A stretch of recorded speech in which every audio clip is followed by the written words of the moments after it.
I forgot to show one quick thing on the last video.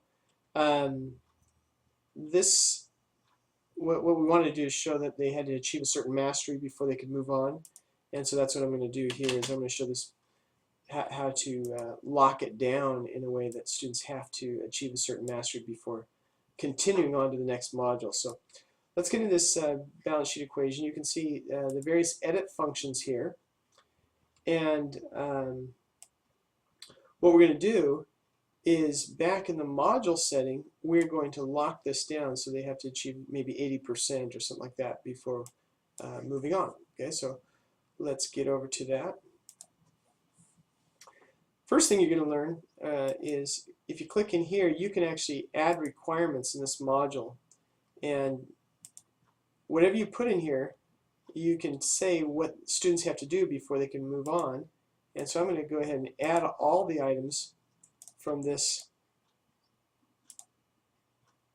You see this? I'm going to add all these. And it doesn't matter what order you put them in here. It will work with the order that appears in your learning module.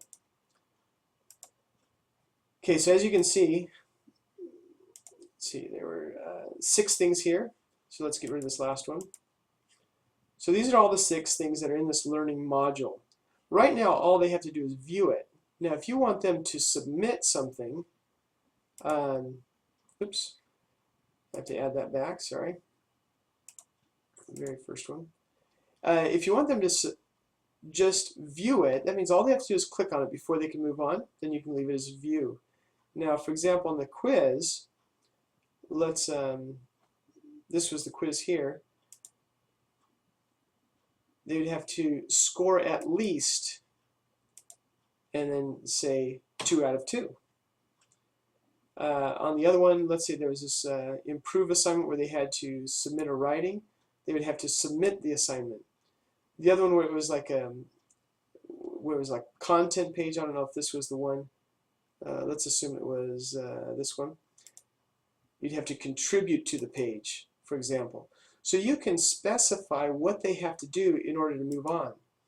Because what will happen as they come up, if you've locked it down that way where you've shown all the requirements, what's going to happen is only the first one is active. All these others will be grayed out. And once they finish whatever you said they had to finish, then this next one becomes available, the next one.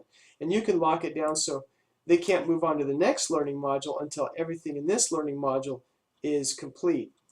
Let me show you one of my courses that use that functionality.